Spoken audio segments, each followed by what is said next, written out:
This is the Tom Anderson Show, broadcasting live from the KVNT studios, 7 to 9 a.m., Monday through Friday. Former U.S. Senator Mark Begich has been the mayor of Anchorage and an Anchorage Assembly member, and he understands local, state, and federal government better than most.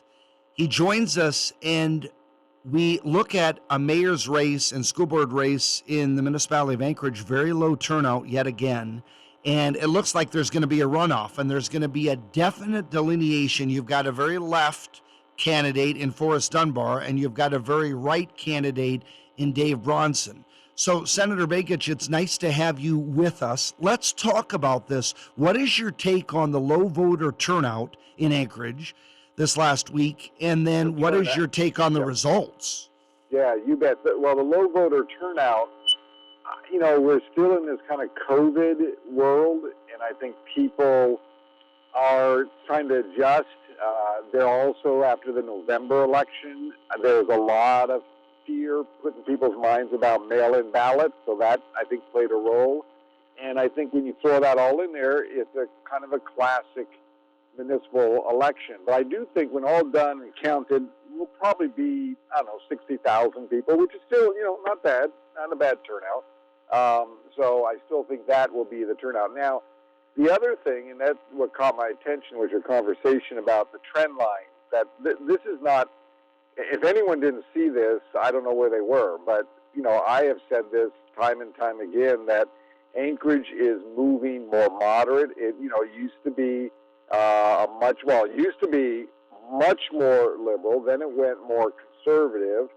And then it went, and now it's flipped and moving more moderate. You can see it by the demographics, as you were describing, of the communities in the different zip code, regions. But that's really what has been occurring. And more recently, when President Biden won Anchorage over Trump, if people didn't understand what that was about, that is a change. Anchorage is changing, and a lot of large urban areas, as time progresses around the country, if you look at history, a lot of urban areas transform into this kind of more moderate, lean, a little more progressive, because you have a different demographic, or the community's more entrenched, you might say, more people staying and living. And that's what's going on, clearly. Do you think, we're talking with former U.S. Senator Mark Begich, do you think that, for instance, with Mike Robbins, who is a friend of yours and a friend of mine, he got trounced, and he was a voice of, moderate to right-leaning, depending on the issue, and came across, I was supportive of him, rationally based, thoughtful, bringing business acumen like you did when you ran for mayor. You've been a long time, decades-long business person yourself. That didn't seem to resonate with people, or the supporters that Mike thought he had didn't vote, or maybe both. Where do you see Anchorage going when it comes to this election, this runoff? Is it going to be far left with Forrest or far right with Bronson? Because they're, to some, they're quite polarizing. Right. I think, well, first off, I'd say you're right about the description of how you described Mike. I've known him, you've known him for a long time, and I think I think it was surprising, his low numbers. I'll be frank with you. I thought he'd be doing a lot better, but at low numbers. But when the usual method, always after an election, the conservatives would quickly count up all their conservative candidates and say, look, here's our vote total, so we're going to win. Well, that they can't do this time, because Mike Robbins was more moderate. Bill Evans, they vilified as a liberal on some channels. Not you, but others. I'll just say that. And he is more moderate, right? So you look at these vote totals, and you look at Bill Falsey. This race is going to be, I don't think it's going to be a high turnout again, but I think it leans definitely moderate progressive, which gives Dunbar the edge. There's no question. We just look at the numbers today. Sure. And also, you got to look at the two school board races at this point. There's more numbers coming in, but at this point, two conservative members, incumbents, are gone. They lost. That is, I can't recall, Tom, unless you can tell me when that happened.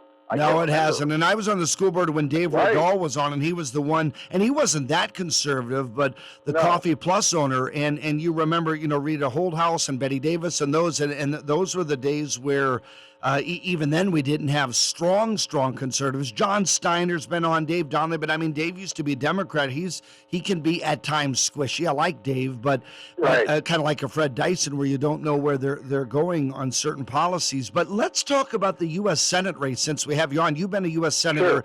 Kelly Tshibaka, again, some say Tucker and Babcock and Christie and others adore her. I mean, you've got Gina running the show and Pruitt, Lance Pruitt's wife, helping lead the marketing and communications, and some people are stepping up. You got Lisa Murkowski, a very good friend of mine, and Dan Sullivan's endorsed her. The U.S. Senatorial Committee, Mitch McConnell and team say, hey, we're sticking by Lisa. She would be the appropriations chairwoman if the Republicans get back the majority. This could be a polarizing and indicative of Alaska sentiment race as well. How do you see that unfolding? Or would you say I'm going to reserve my answer till we know all the candidates? It's a two-part. Well, here's just a trivia for you. Tuckerman, Babcock, myself, and Tshibaka all graduated from Stellar Secondary School. How do you like that? Yeah, I knew that. Wow. Is that a weird? Well, and Woolforth. Wasn't Woolforth a member? Yeah. Charles Woolforth, my brother Tom. So it's a very interesting dynamic, just to say. And Josephson. So let me just say this. I think, we have this Prop 2, which I didn't support, that created this ranked choice voting. But I'm not sure how this plays for Senator Murkowski right now, because some thought, this will be a good thing for her. I'm not sure based on what I just saw last night or night before last with the municipal election, and that is in a conservative kind of setting and you got a couple of Republicans, the question you would have, if you're a Tshibaka voter, right, would your second choice be Lisa Murkowski? No, right? There's no way.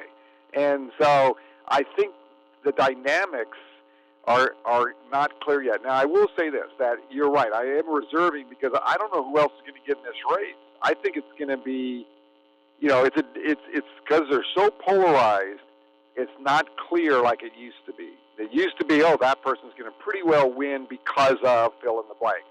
I don't think that's the case anymore. And I think when you look at the data, and I don't know if you reported or I saw a report on it on a Republican pollster that's pretty accurate. Lisa has some tough numbers. She's not liked by the Republicans, that's for sure. And overall, she has a net negative. So when you put that all into the mix, you got to get in the good side, good graces of the voters again, and then win your primary, which of course is an open primary. So I'm not sure it's as clear cut as this. Dan Sullivan's taken some heat. Yep, because he endorsed U.S. Senator Dan Sullivan has endorsed Lisa. Now, and the other potential wrench in the machine is that you could have, let's say, a retired general or someone of stature come in, or a prominent CEO, and I don't have any in mind, but they could come in and take from Kelly Tshibaka, just like, Bill Evans jumped in with Cheryl Frasca, former OMB director, state and city, Dave Steeran, Rick Rydell, the former Talk News, Rick Green, you have former Mayor Dan Sullivan, and that didn't help. And you had all the state representatives and senators and former mayors for Mike Robbins. That didn't help. Dave Bronson trumped them. So it'll be interesting. Who do you see that it's at least percolating on the Democrat side that could run, if any?